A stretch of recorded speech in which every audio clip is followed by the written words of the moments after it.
Dalam modern economy theory, sangat berbeda penggunaannya dengan pemahaman ekonomi yang saat ini difahami dan dijalankan dalam perekonomian kenegaraan yang banyak berlaku di beberapa negara. Misalnya, sebuah negara yang miskin sumber daya alamnya, seperti negara Swiss, maka mereka memerlukan deposit metal berharga sebagai cadangan devisa mereka. Dan apa saja itu cadangan devisanya? Apa aja country reserve-nya? Yaitu dolar, surat berharga, juga logam mulia seperti emas. Surat berharga, logam mulia, dan cadangan devisa atau foreign exchange reserve-nya itu adalah kunci kekuatan ekonomi sebuah negara. Kalau di negara kaya deposit SDA-nya atau sumber daya alamnya seperti Rusia, Amerika, maka berbeda cara pengelolaan ekonominya. Mereka, negara-negara yang memiliki SDA tadi, sumber daya alam, bisa jadi money creator berbasis aset mereka, berbasis cadangan minyak bumi mereka, cadangan gas mereka, semua bisa diterbitkan surat berharga dalam tanda petik. Sama seperti kita, Indonesia. Kita kalau Kementerian ESDM-nya kreatif, ya buatlah reserve issuer atau penerbit kekayaan negara berbasis minerba.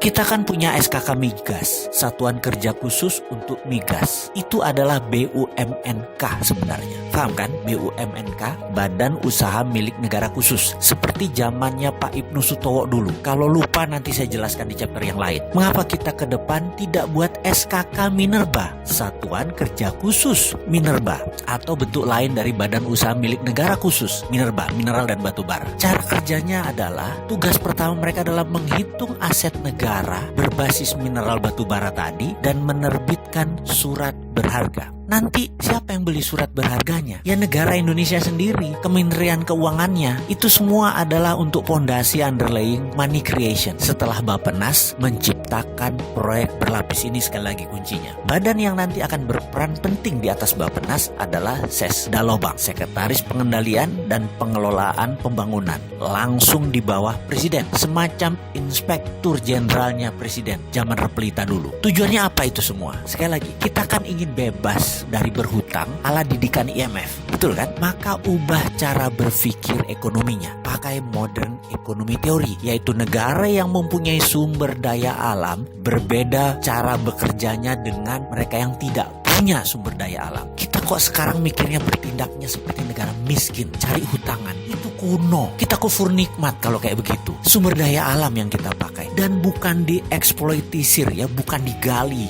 dijual, diproduksi, bukan. Asetnya itu didiamkan, gunakan nanti buat anak cucu kita. Sekarang hanya dipakai untuk underlying money creator. Manfaatkan derivatnya, yaitu penggunaan uangnya menjaminkan deposit SDA tadi. Kalau sekarang kita mau punya devisa cepat selain SDA, yaitu dolar misalnya, undang semua negara di dunia ini yang tidak punya sumber daya alam yang besar seperti India, Cina, negara-negara Melanesia. Ada lebih kali 100 negara di dunia ini yang tidak punya sumber daya alam seperti Indonesia. Kita terbitkan surat berharga berbasis mineral Indonesia tadi. Jangan sebut nilainya, sebut saja jumlahnya. Lalu katakan mereka akan membeli 5%-nya atau senilai 200 billion dolar. Bisa saja, ya kita kasih suratnya, dan surat itu sama mereka nanti diapakan. Secara praktek modern economy theory, itu untuk underlying money creation di negara mereka tersendiri. Terserah mereka mau cetak 10 kali lipat, 100 kali lipat, toh tidak akan diambil aset tersebut, di mana mungkin 100 tahun ke depan nilainya ya juga naik 100 kali. Kita sepakat, misalnya yang 20% aset nasional kita tadi,